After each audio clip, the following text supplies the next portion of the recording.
వీక్షకులందరికీ నమస్కారం. 2024వ సంవత్సరంలో 12వ మాసమందు అంటే డిసెంబర్ నెలలో ద్వాదశ రాశుల వారికి ఏ విధమైనటువంటి ఫలితాలు కలగబోతున్నాయో మనం ఈ వీడియో ద్వారా తెలుసుకుందాం. ముఖ్యంగా ఈ నెల చాలా కీలకమైనటువంటి నెల. ఈ నెలలో పెద్ద చెప్పుకోదగ్గటువంటి గ్రహ మార్పులేవి కూడా మనకి కనబడడం లేదు.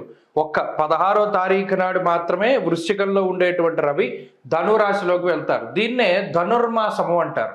అంటే తులా సంక్రమణం చేసేటప్పుడు ఏ విధంగా అయితే మనం గంగా స్నానాదులు లేదా ప్రయాగలో స్నానం ఇవన్నీ కూడా విశేషంగా చెప్పబడ్డాయో, రవి ధనురాశిలోకి సంక్రమణం చేసినటువంటి కాలాన్ని ధనుర్మాసంగా చెప్పారు. ఈ ధనుర్మాసంలో తిరుప్పావై చదువుతారు.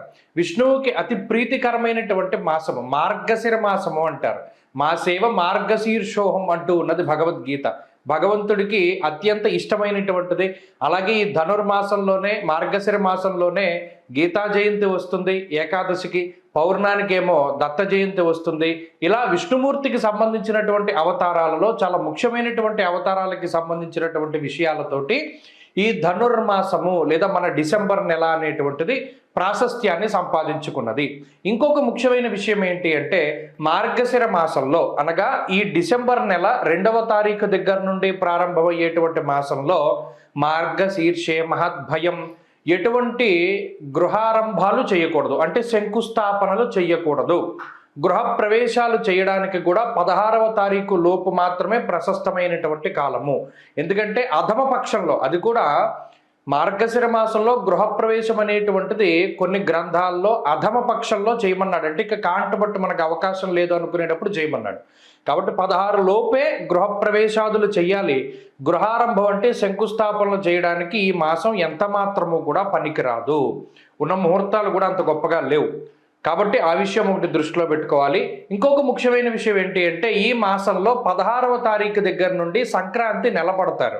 అంటే ఏ విధమైనటువంటి శుభ కార్యక్రమాలు ఆచరించడానికి కానీ అది యోగ్యమైనటువంటి కాలము కాదు. కాబట్టి అటు ఆ సంక్రాంతి నెలపట్టేది చూసుకున్నా లేదా ధనుర్మాసం లెక్కలో చూసుకున్నా, ద్విస్వభావేతు నిందితం రవి ద్విస్వభావంలోకి వెళుతున్నప్పుడు ఆ రకంగా చూసుకున్నా 16వ తారీఖు దాటిన తర్వాత శుభ కార్యక్రమాలు చేసుకోవడానికి అంత యోగ్యమైనటువంటి మాసము కాదు. ఈ విషయాలన్నిటినీ కూడా, అంటే ఒక నెల ప్రారంభం అయ్యేటప్పుడు ఈ విషయాలన్నీ మనం దృష్టిలో పెట్టుకోవాలి. అలాగే ఈ మాసంలో ఇందాక మనం చెప్పుకున్నట్టు 16వ తారీఖు వరకు రవి వృశ్చిక రాశిలో సంచారం చేస్తారు. 16వ తారీఖు దాటిన తర్వాత ధనుర్రాశిలోకి ఆయన సంచారం చేస్తారు. ఇది ఒకటే మేజర్ ట్రాన్సిట్.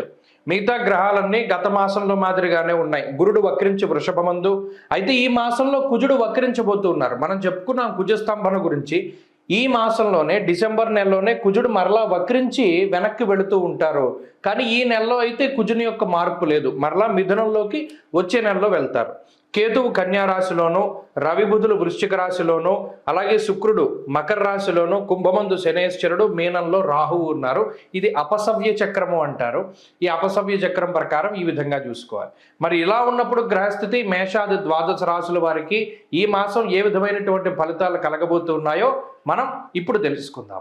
మకర రాశి వారికి ఈ మాసంలో ఉండేటువంటి స్థితిగతులను కనుక పరిశీలన చేస్తే, జన్మ శుక్రుడు చాలా యోగ్యమైనటువంటి ఫలితాన్ని ఇస్తారు. అలాగే లాభస్థానంలో ఉండేటువంటి రవి బుధులు, ఈ 3 గ్రహాలే అనుకూలమైనటువంటి గ్రహాలుగా చెప్పచ్చు. అయితే ఒక మంచి విషయం ఏంటంటే, సరే ఈ నెలలో అయితే కుజుడు, అంటే సప్తమ కుజుడు ఏమీ ప్రతికూలమైనటువంటి గ్రహం కాకపోయినప్పటికీ ఈ నెలలో వక్రిస్తారు. కాబట్టి ఈ నెలాఖరున 6వ స్థానంలోకి వెళ్తారు వచ్చే నెలలో. అది ఒక మంచి విషయంగా చెప్పచ్చు.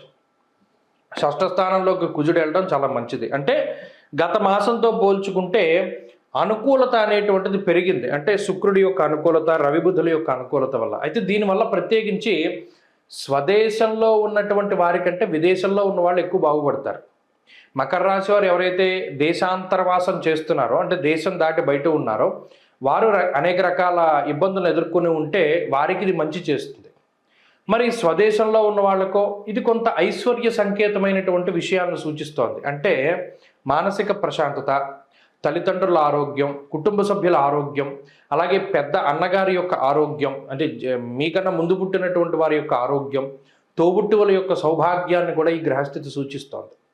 అయితే లాభంలో బుధుడు ఉండడం, లాభంలో రవి ఉండడం వల్ల శుభ కార్యక్రమాలు చేయగలగడం, అంటే ఏదైనా కొంత శ్రమించో కష్టపడో మీ స్థాయిని మించో కొంత ధనాన్ని అప్పుగా తీసుకునో ఏదైనా సరే కొంత కష్టపడి శుభ కార్యక్రమాలను చేయగలుగుతారు. మీ ముఖ్యమైనటువంటి రోజుల్ని అంటే పండగల్ని పబ్బాలని వీటిని చేసుకోగలుగుతారు.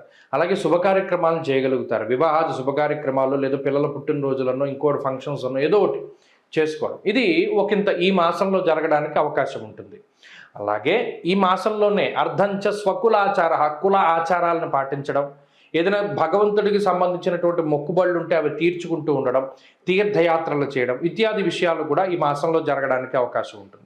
అంతేగాక కోర్టు కేసులు కానీ లేదా ఏదైనా న్యాయస్థానానికి సంబంధించినటువంటి విషయాలు కానీ ఏదైనా భార్యాభర్తల మధ్యలో ఏదైనా కోర్టు వ్యాజ్యాలు కానీ ఇవన్నీ ఉంటే వాటి మీద ఒక స్పష్టమైనటువంటి అవగాహన, ఒక తీర్పు ఇటువంటివి రావడానికి ఆస్కారం ఉంటుంది. వంశపారంపర్య ఆస్తిపాస్తులు ఏదైనా తగాదాల్లో ఉంటే, భూపరమైనటువంటి తగాదాలు ఉంటే అవన్నీ ఒక కొలిక్కి రావడానికి కూడా ఈ మాసంలో అవకాశం ఉంటుంది. ఇలా కొన్ని ఐశ్వర్య సంకేతమైనటువంటి విషయాలు జరుగుతూనే సదాక్లేశం వృధావైరం సతతం కార్యనాశనం అంటే ఏదో ఒక రకమైనటువంటి మానసిక అశాంతిని కలిగింపజేసేటువంటి ఆలోచనలు, భవిష్యత్తులో దీనివల్ల ఇబ్బంది వస్తుందేమో అనేటువంటి ఆలోచన వల్ల ఇప్పుడు బాధపడుతూ ఉండడం, అనవసరమైనటువంటి తగువులు, అనవసరమైనటువంటి మాట పట్టింపులు ఇవి కొంత మిమ్మల్ని ఇబ్బంది పెడుతూ ఉంటాయి. దీనివల్ల కొంత మానసికమైన భయం వస్తుంది. అంతేగాక ఇక్కడ బంధుమిత్రుల యొక్క సహాయ సహకారాలు ఏమీ లేవు. మీరు ఎంత ఫంక్షన్ చేసినా ఎంత ఇది చేసినా కూడా బంధుమిత్రుల యొక్క సహకారం ఉండదు. కేవలం మీ యొక్క స్వశక్తిని నమ్ముకునే ముందుకు వెళ్లాల్సి వస్తుంది. అది కూడా కొంత ఇబ్బంది పెడుతుంది.